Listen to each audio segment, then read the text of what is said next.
You're listening to the AFTERBUZZ TV network, now the largest new media platform on the web, and your #1 source for after-show entertainment.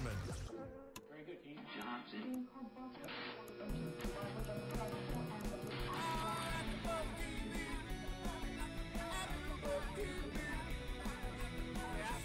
The AFTERBUZZ Studios in Los Angeles, California. Presented by Maria Menounos and Bing.com and streaming live thanks to Akamai Technologies. This is AFTERBUZZ TV's The Lying Game After Show. We'll break down tonight's episode and get you all the latest news and gossip. And now, another post-game wrap-up show for your favorite TV show. It's AFTERBUZZ TV's The Lying Game After Show.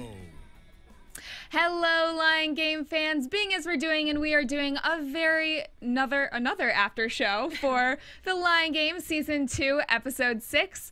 I'm your host, Cathy Kelley, and joining me is the lovely... I'm Danica Kennedy. And we have a jam-packed recap for tonight. There was so much going on in this episode. So much going on that we couldn't pick a couple topics. We have to go through all the topics. Yes. We'll make it through. There was a lot of drama. I thought that the love square and the love triangle were gone. We got them back, and we got, like, another love square from high school with Ted and Kristin and Alec and Rebecca, and it's a mess. It's just getting more tangled up with the relationships. They need to make a chart where it says all of them and kind of, link them together, who's hooked up with who. Mm-hmm. We need like a family tree thing going on. It definitely is a teenage soap opera, but a really good one. Yes. It's addicting. Yeah. So let's start off with our first topic of the night. Actually, before we get into that, I just wanted to mention real quick, was it just me, or was... Emma and Sutton both wearing the outfits that they wore the night before when Laurel fell off the wall? Oh, I didn't notice that. Yeah, Sutton was in her black dress that she went out on the date with Ethan. Oh, and she was wearing that. Yeah, and she was wearing that all the next day. And Emma was also wearing the same pink shirt that she was wearing when she went to visit Laurel in the hospital. Do you think it's a whoops? I don't know if it was a whoops, but it was either, like, I could understand Emma, like, she just drove back from LA, maybe she hasn't unpacked yet, but Sutton, you would think Sutton would have a couple outfit changes during the day. Well, did she spend the night in the hospital with her family? Because then if she was there all night, then it makes sense, but I feel like she would still be the type of girl to go home and change and shower and not continue to wear it all day long. Exactly. She doesn't care about Laurel that much. She might have just left at some point, or the second she got home, she would change. Yeah, that's unlike her. I didn't notice that, though. Mm-hmm. That's funny. But now that you mention it, I'm like, oh, yeah, that black dress. Just because I love that black dress so much. That's why I noticed it. It's hot. So the love square is back in action. Emma and Thayer are back in Arizona, and they have some answers. They now know that Rebecca is the twins' mother, and it also prompts Ethan to kind of be cold to Sutton. He doesn't want anything to do with her now that Emma's back in town. And he still likes Emma. I know. You can totally tell. And we want that because she's the nicer one. But it's like, you can't have all the guys and then Sutton's going to be even angrier. Yeah. I don't know who I want her to end up with. I kind of want her to end up with Ethan just because I feel like it's meant to be. But I know that Thayer's the better guy overall. Yeah. I feel like it's so bad. I want both guys with Emma just because I like Emma more. And I'm like, Sutton's not very nice, so she doesn't deserve anyone. But that's just weird. Yeah. Even in the episode, Sutton comes up to all three of them and she's like, what is this, a threesome or something? And I was like, yeah, it kind of seems like it. It is a nice gesture, though, that she did. When she asked Ethan to the Flipside Formal, she sent him flowers, which I thought was actually very unlike Sutton. I get that she wanted to ask him, but I figured she would just kind of, in the Sutton way, assume that he was going to go with her. Yeah. Not make any grand gesture. Just ask or text, like, hey, you're coming with me or something. Yeah. I think she has a, like, warm side to her, and she does care about her family, and she does care about Ethan. She's just such a harsh, demanding personality that it's hard to see through that. Yeah. And she did text him where to get the corsage and a couple hints, which maybe some guys need, but... Like, this is where you're going and what you're buying me. It was a little pushy. So, yeah, it's definitely clear that Ethan has feelings for Emma. He was trying to battle them all episode. He's like, I don't have feelings, but you do. Yeah, he definitely does. Well, another dramatic love story is Ted and Kristen's. Yes. And we find out during this episode, Kristen's still kind of hurt from learning about the affair that it did happen 17 years ago, but it's fresh in her mind since she just found out. And she then finds out, on top of all of this, that $20,000 is missing from one of their accounts.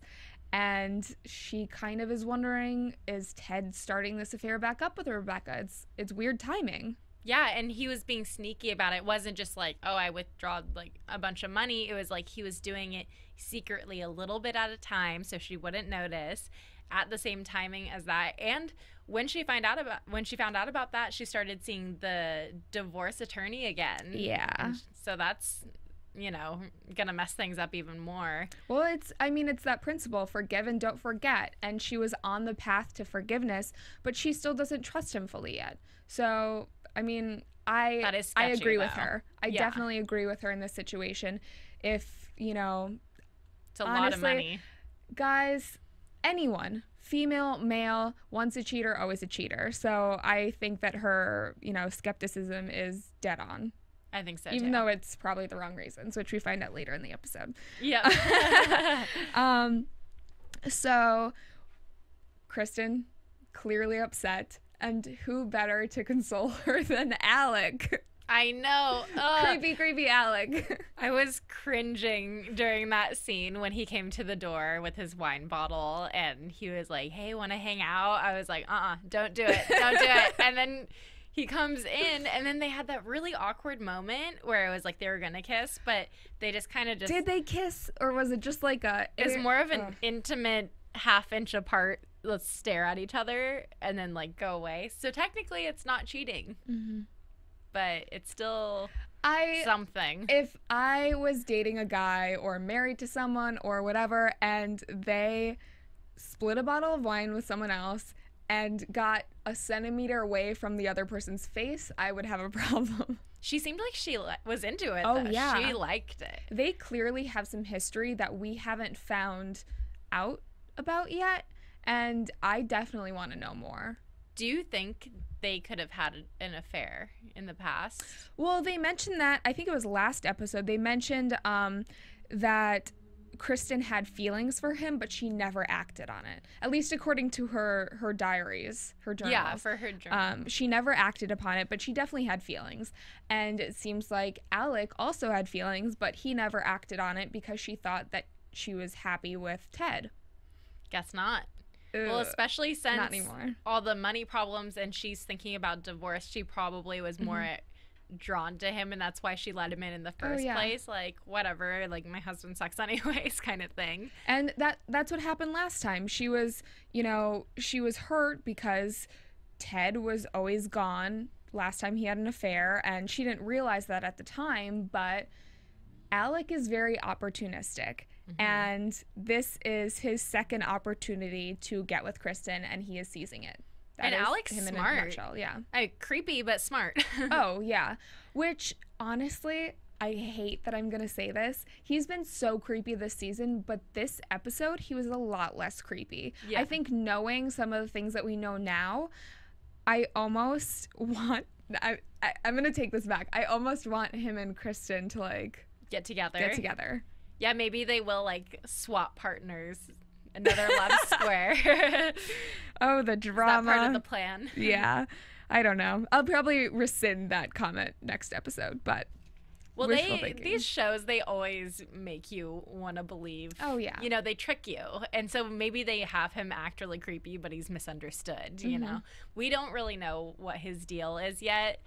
I still think he's super creepy, and he obviously has something to do with the twin drama, but I don't think he's the murderer anymore, like I did 4 weeks ago. I know. And that was why he was so creepy, is because I thought that he was the one that was capable of murder out of any of these characters. And it turns out, we're led to believe right now that he's not the one that killed Derek. But I don't know if he's capable of doing other malicious things. Yeah. So... It's the same. I feel the same about this show as Pretty Little Liars, where I'm like, this person's the murderer. And then the next week I'm like, no way, this person is. They always keep you on your feet. Yeah. Yeah. So Rebecca's scheming. There was a little bit less scheming this week, but she did make Sutton feel super guilty by saying she doesn't even know if she can trust her own daughter anymore. Mm-hmm. Which, I mean, Rebecca, no one trusts you. You're the worst of them all, and I feel like it's just, you know how capable you are of lying, so you're not going to trust anyone else. It makes sense, though, since she plays people like that all the time. You wouldn't trust anyone. Yeah. But I was really confused about the whole dance scene with her and Emma. I couldn't tell, did she know it was Emma or did she not know? She knew halfway into it once she got the text from Sutton.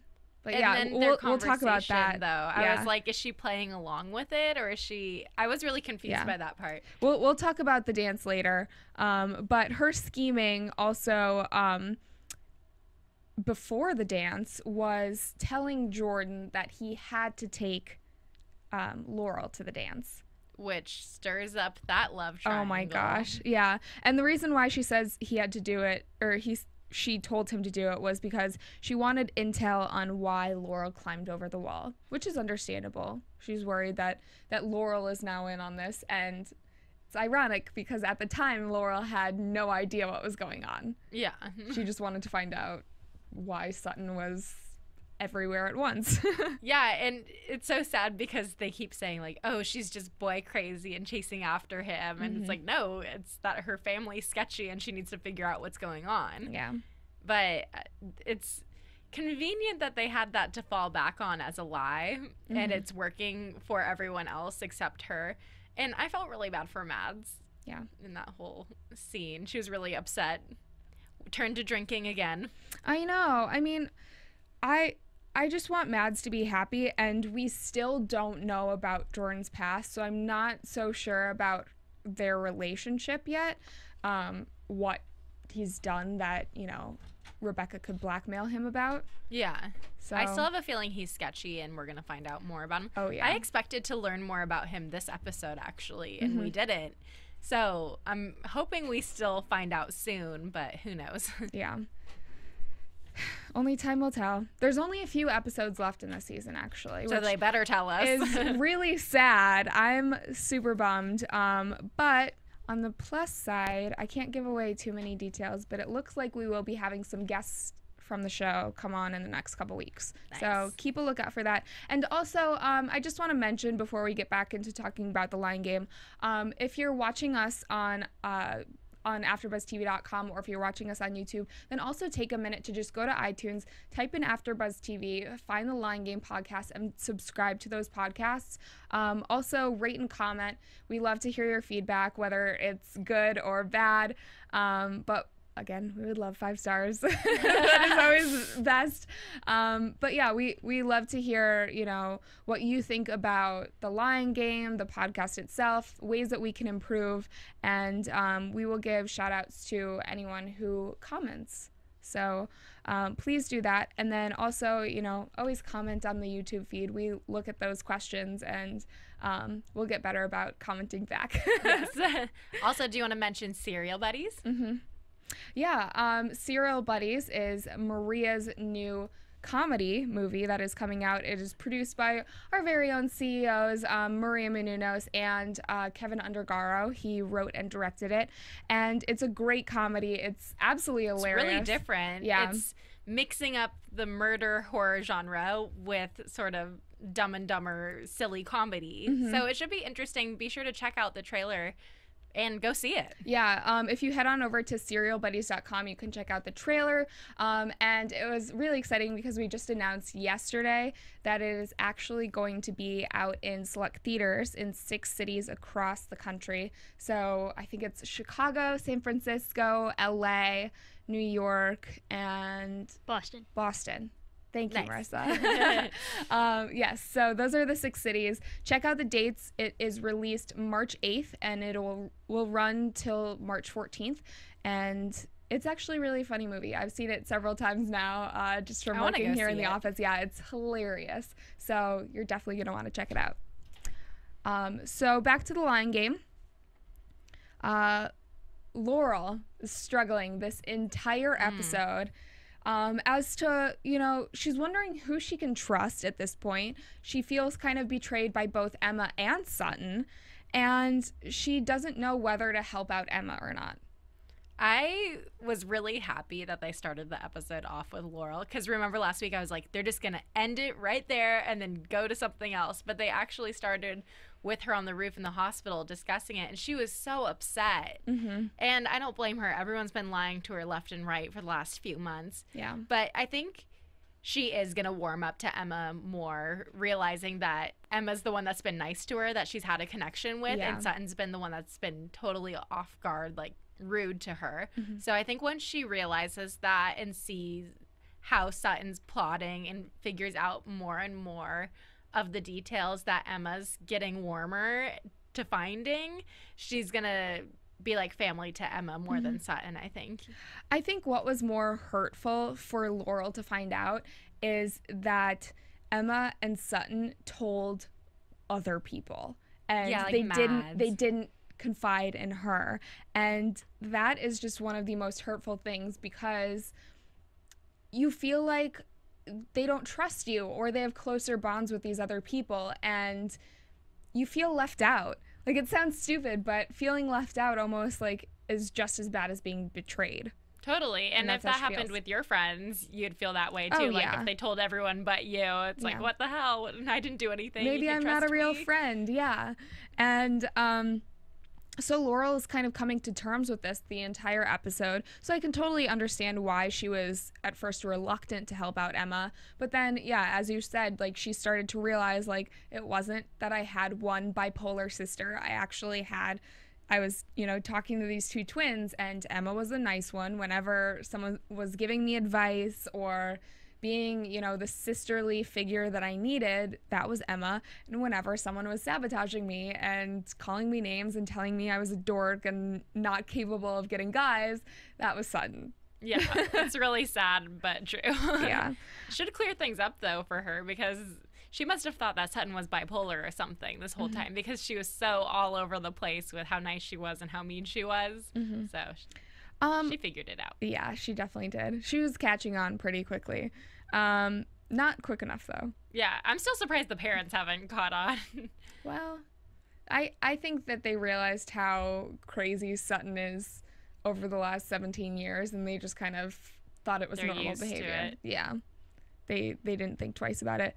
Although I'm sure they will be completely shocked when it is actually revealed eventually.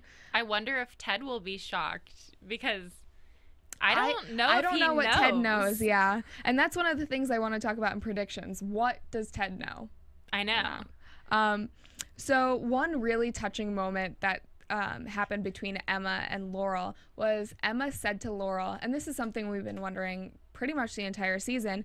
Emma said to Laurel, I see you as a sister. Like, I feel like you're my sister. And one of the things that we've been wondering is, are the Mercers going to be able to accept Emma into their family once this is all over? I think Laurel will, for sure. And I feel like Kristen will too, but it just depends on how she's going to react to the whole thing when she finds everything out. Also, it's going to be hard for her to hear, just like it was for Laurel, because she was really struggling in this episode when she found the news. But I felt like in this episode that happened a couple times with a few of the characters, like, where someone's always left out. Like, Mads was left out of the plan later in the episode that we're going to talk about, and she was really upset. It's like, whenever you leave someone out, they're going to get angry once they find out. So the person that actually helped Laurel come to terms with this most was Ethan, which was just very weird to me that he was the one. They hung out. Yeah. Just the two of them. Yeah. They had a heart-to-heart, which was very sweet. And he convinces her to help out, but he says that he won't, because he's done with Emma. He's over her. He doesn't want to help her anymore. And we know that he's not really done with her. Because he's still in love with her, secretly. Yeah. Is it weird that Laurel took solace in Ethan? I thought it was. I was kind of like, why would she go to him of all people? But it makes sense, because he has been through it with both of them. And he was one of the few that knew. Like, when Emma told Laurel, I've told Mads, I've told Ethan, and I've told Thayer. So Yeah, she wouldn't go to only Mads. had 3 options. I mean, she could go to Mads. She and true. Mads are very close, and she did later in the episode at the least opportune time. But, I was wondering why she didn't originally go to Mads. Maybe because of their boy drama that's going on? Yeah, that's what I was thinking. I think she doesn't want to talk to Mads and stir up the love triangle with that anymore. So maybe she picked Ethan because she was like, oh, he must know the most out of all of them. I thought it was weird, though, too, that she picked him to talk to. But it worked out for the best. Yeah. And their plan went into action. Went into action, yep.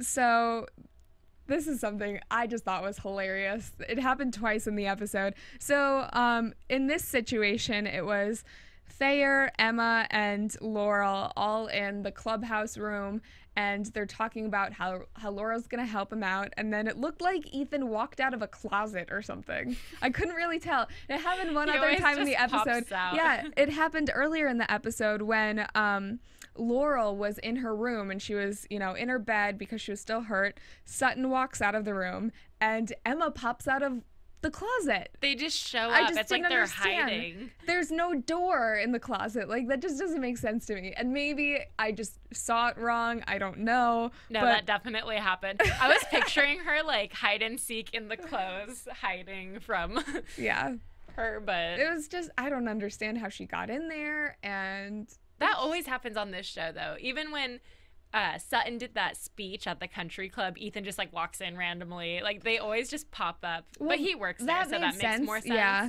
and it wasn't coming out of a place with no doors. Yeah. Like, I just don't understand that. Surprise.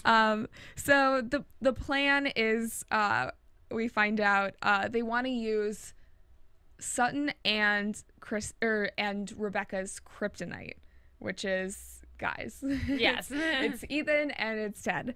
And I thought this was hilarious. They kidnapped Sutton.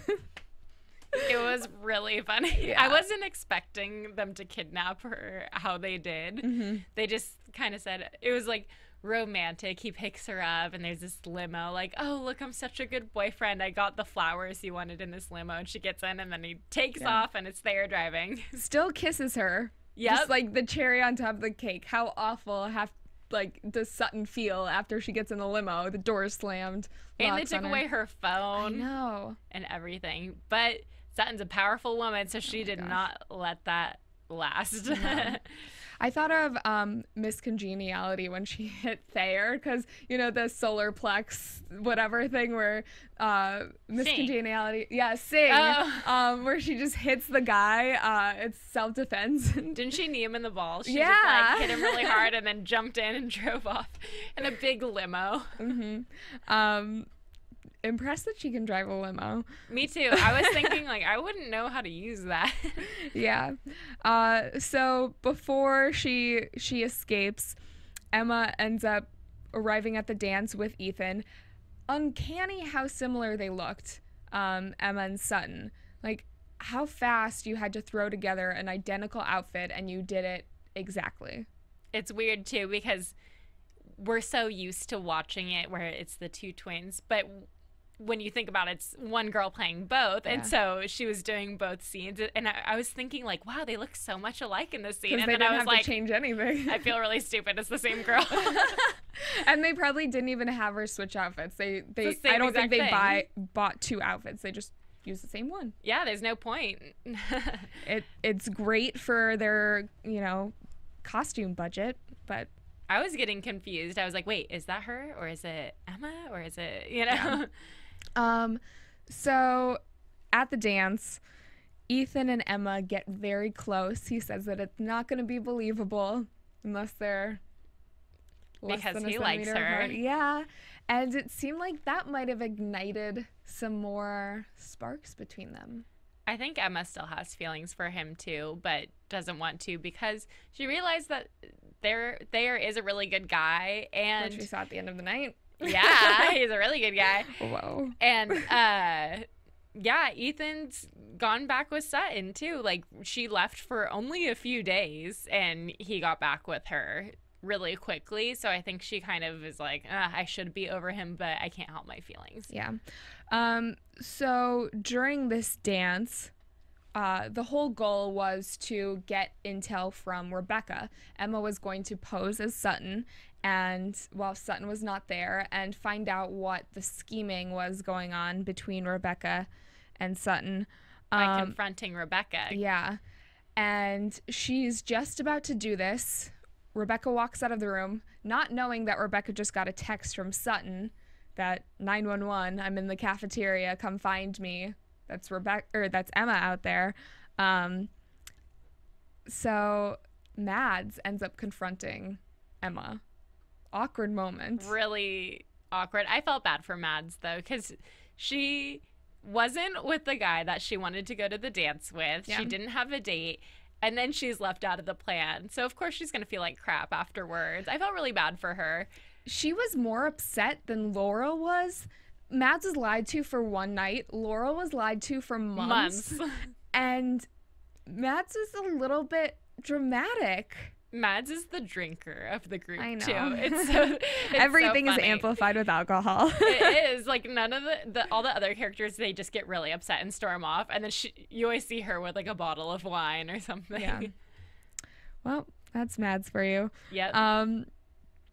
And I thought that, just backtracking a little bit, it was a very touching moment, a sweet moment, when, because we've known that Alec has known about Mads and Jordan getting together. He's had suspicions all along, and he was very fatherly in that moment where he consoled Mads and was like, you know, is this over a guy? You should still go. He worded it the right way. Yeah, it was sweet. He was just better in this episode. I still think he's creepy, but he was way more likable than usual. He's definitely stepping up to the plate in regards to his relationship with Mads, which is the exact opposite of his relationship with Thayer. Yeah. But I don't know. So back to the dance. Rebecca escapes, and she's in the cafeteria with Sutton. And Sutton tells her all about how they kidnapped her. Wait, that's the part I said I was confused about. Was that Emma or Sutton? I think it was Sutton, because Emma finds out that Rebecca had nothing to do with killing Derek. Yeah, she realized everything. Sorry, we're getting jumbled. This was just like it was kind of like confusing. This when watching it though. Mm-hmm. It's hard to talk about it because it was so like this is happening all at the same time. Yeah. I thought Emma went in and was pretending to be Sutton when she talked to her, and that's why she was like, "Oh, this is the plan" or something. Like she was just pretending. No. But okay, that makes so much more sense. Because she said meet her in the cafeteria, so we knew that it was Sutton. But while this is all going on, because Rebecca even said, she's like, no, Emma had multiple chances to approach me and she never did. I want to know why. And it was because Emma didn't approach Rebecca because she overheard, or I guess Ethan overheard Dan and Theresa talking about a $20,000 or a bag with $20,000 in it that was turned into the police station by Derek's mother. And it belonged to Derek, yeah. So, which is coincidentally the same amount of money that is missing from Ted's bank account. Yes. So if you piece together the pieces of the puzzle, it looks as though Ted's the killer. Yeah, Ted is the killer. He was being blackmailed by Derek because Derek must have known about the twins or, you know, something dangerous from his past. And so Ted was giving him this blackmail money to shut him up. And then after a while, he got sick of paying him off. Just got rid of him. Yeah. It's so sad to think that, too. And that's why I know we were going to save this for predictions, but it's so hard with the show. I know. But I'm pretty much 95% sure that Ted knows about the twins with that unraveled. And I think he knows what's going on with the whole twin secret. That's almost creepier than Alec, though. Like, Alec is one of those guys that you have a bad feeling about him, and so you steer clear. And Ted seems so nice. Exactly. If he's been like this for almost 2 entire seasons now, and he's been that good guy, it's always the serial killers that seem like normal people. They seem so normal. He seems like such a nice guy. This whole time I've been like, no, I want Ted and Kristen to stay together. They're so nice. They're a perfect family besides Sutton. And, it's not like that at all, it seems like. Yeah. And who knows? I mean, I guess. But then where does it put Rebecca? It's the same thing as cheating. Like, if you can do it once, if you can kill someone once, what's stopping you from doing it again? Yeah. Or having done it in the past. It's intense. It's crazy to think about. He's done both, probably. I know. Cheat and kill. And, I mean, there's still so many questions that we have to answer. Did we cover everything in tonight's episode? I think we got a lot of it. If we didn't, lot of it. And you're listening, please let us know in the comments box, and we will make sure to talk about all of those. I'm sure you guys have, great insight to this episode too, so please let us know. Oh, I thought of something. Yeah. What did you think about in the end when Mads and Ethan hung out together and drank and had a conversation? I think that might make a love whatever octagon? shape that makes. No. What is that? Yeah.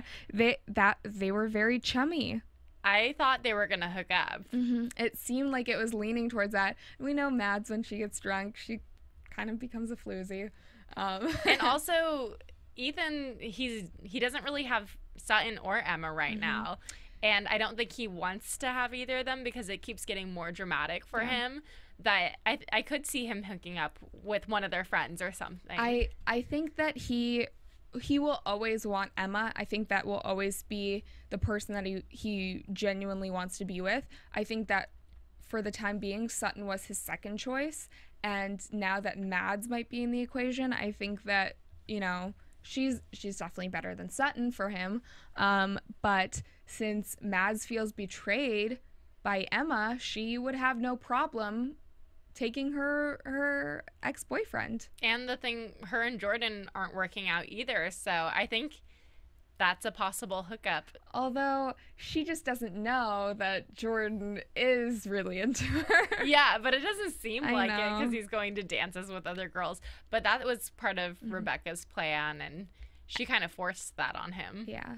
And the last thing that almost forgot to mention, which is a huge part of this episode, even though it only was like 30 seconds long, at the very end of the episode, Thayer and Emma hook up, and it gets steamy. Yeah.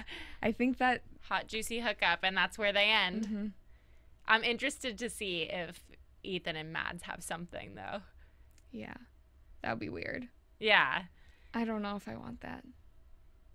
They're both hot. I guess but it's weird. If Thayer and Emma are truly happy and Emma doesn't have feelings for him, then I'm okay with Mads and But that's Ethan. the problem, is we know that Ethan and Emma still both like each other, and they just don't want to because they're mad at each other. I know. I do hope that they end up together eventually. Me too. And it's Valentine's Day tomorrow, so most people will probably be listening on Valentine's Day. We just want all these couples to be happy. Figure themselves out. Figure out who they like. Maybe they can all send Valentine's Day cards to each other. You just buy love is in the air. a couple dozen and hand them out to all the girls you're interested in. Perfect. Yeah. Like middle school when you give them to everyone. Exactly. Toss them out. So I think that does it for this episode. We covered all the main parts. Yes. Unfortunately, no news and gossip this week. It was a very light week. Yeah, there wasn't anything juicy enough to report on. Yeah. But let's jump right into predictions for the next episode. And now, your AFTERBUZZ TV predictions. You are using an unregistered version of Soundboard. You are very weird. We had some extra sounds in there. It's like aliens talking to us. So, predictions for next week. It looks like things are going to get very intense. First prediction about Ted. Oh my He's not quite as nice as we think he is. Yeah, he looks like he blows up. Yeah, I think he's the murderer right now. Yeah. And we see the pot calling the kettle black. He's like, "You cheated on me. You kissed my wife." Like, all that drama. So stupid. You had sex with another woman while you were married to Kristen and had babies with that person. 2 babies that are a crazy secret I that's know. stirring up everything. And you probably killed a guy. So, sketchy. Yeah. I hope that we find out Jordan's secret next episode. I unfortunately don't think it's going to happen for another couple episodes. I could see them doing that as the final episode of the season, like unraveling And then something drawing you really back juicy and then just like leaving you hanging where you're like, I want to know what's going to happen. And you have to wait till next season. Oh my gosh. They always do that. Yeah. And also, we want to find out when Ted knew about the twins. How long has he known? Has he known forever for, 17 years? Or is this something that he found out a year ago? How did Alec find out? We'll probably find out in the next few episodes, at least for some of those other characters when they found out. And then I want to know more backstory to Kristin and Alec. And I want to know more about Rebecca's plotting, her full game plan and why. Yeah. I think if Ted is a bad guy, he might hook up with Rebecca again, too. I think Looked so. like they were danced reminiscing. together. Yeah. Another prediction. Little high school reunion for those two. Okay. Shall we wrap up? I'm Danica Yes. Kennedy, and you can find me on Twitter at Danica Kennedy and danicakennedy.com. And you can follow me on Twitter at Cathy Kelley. You can follow everyone here at AfterBuzz on Twitter at AfterBuzz TV. So until next week, thanks for watching.